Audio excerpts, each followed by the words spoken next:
Now, I want to delve into a deeply troubling revelation involving US-based Planned Parenthood, one of the world's biggest abortion providers, and its alleged negotiations over the donation of fetal tissue for medical research. Now, let's be clear about what is meant by the term fetal tissue. We're talking about organs and tissue matter from unborn babies who have been killed in abortions.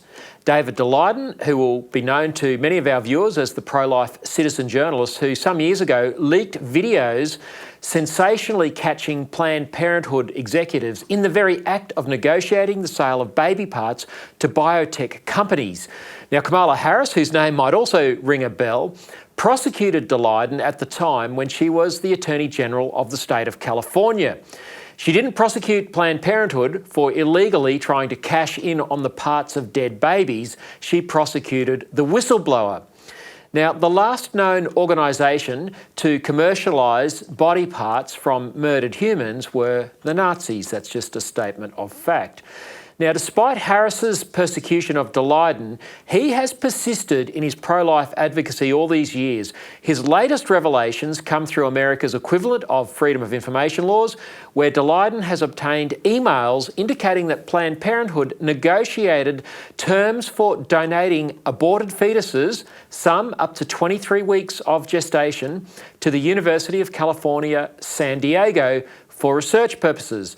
Daleiden told the New York Post, and I quote, "These documents show that Planned Parenthood is supplying healthy babies who are old enough to survive outside the womb from late-term abortions to the University of California's royalty-generating experiments," end quote. Now, joining me now to discuss this is Matt Cliff, the CEO of Cherish Life Queensland. Matt, thanks for your time. How do these latest revelations impact the ongoing debate about the morality and legality of late-term abortions in particular? Yeah, thank you for having me, Lyle. So, first and foremost, off the top, again, these allegations are, well, this evidence is deeply troubling, as you can imagine. With regards to the debate, look, in terms of most Australians are against late-term abortion. This means that, to be honest, Lyle, we can be pretty much assured that most Australians would be horrified to know that this type of practice of selling aborted babies' remains is taking place in America. So, yeah, it's deeply outrageous and very, very concerning. So, Matt, what do we know about what's happening in Australia? Do we have a situation here where the parts of aborted babies are also being used for medical research? Well, look, from what we know currently, the evidence doesn't suggest that. So Mary Stopes International would be kind of the Australian equivalent of Planned Parenthood. And we don't have evidence that they are selling the remains of aborted babies. In fact, the organisation from where they come from the UK, there is a management of fetal tissue policy. And as far as I'm aware, there's never been an investigation into the matter. What about, I mean, I'm sure, I hope you're right in that there's no one selling the parts of unborn babies who have been aborted, but what about donating their tissue for medical research? Do you know whether that happens in Australia or not? That's a good question. Again, it's a bit hazy, to be honest, the evidence, but so I can't really comment emphatically, but that's something that we would definitely be interested in looking further into. Yeah, and I think it probably does warrant some investigation. Often if these things are happening in universities and medical research areas in the United States, often their counterparts in countries like Australia are wanting to do the same if they're not already doing it. David Daleiden, who I think is a hero of the pro-life movement, he uncovered these emails and he's accused Planned Parenthood in the US of institutional racism, citing discrepancies in the consent forms that were provided, presumably to the mothers of the aborted babies. Some forms were in English, some in Spanish. The English version said the baby parts had commercial value. The Spanish version omitted this vital information. And I guess Daleiden's saying, well, is that racism that one group of people are told about the commercial value of their unborn baby and the others are not? Yeah, look, I think the reality is, Lyle, Planned Parenthood, in my perspective, are one of the most evil organisations in the world.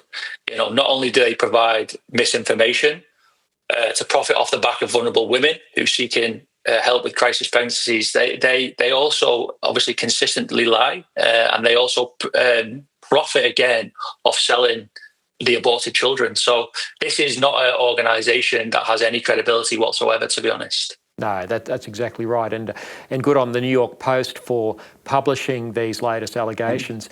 Matt, finally, we saw last week in the Australian Senate the leader of the coalition there, Simon Birmingham, announcing his retirement. But before he announced his retirement, he said he would never vote for one of these born alive bills. That is a bill to provide medical care for babies born alive after late term abortion, something that happens in Australia once a week. There's a real callousness, isn't there, about many of the pro-abortion supporters in our parliaments? I think callousness is a really friendly word, Lyle, to be honest. I'm just completely baffled, to be honest, why anyone would be against this. I've obviously given testimony in the Senate hearing, give testimony in the Queensland hearing. And my question to this is, why? How can you be against this? That's my reoccurring question. You know, in the Senate hearing, we realised that the denial was because they said it didn't exist, which has completely been proved to be false now. We know this happens. In the Queensland bill, in the Queensland Senate inquiry, what was interesting was the committee went against the report or decided not to do any amendments because they felt that the objection to abortions this would prevent access to abortion was warranted, which is absolutely insane because, again, this bill doesn't restrict abortions whatsoever.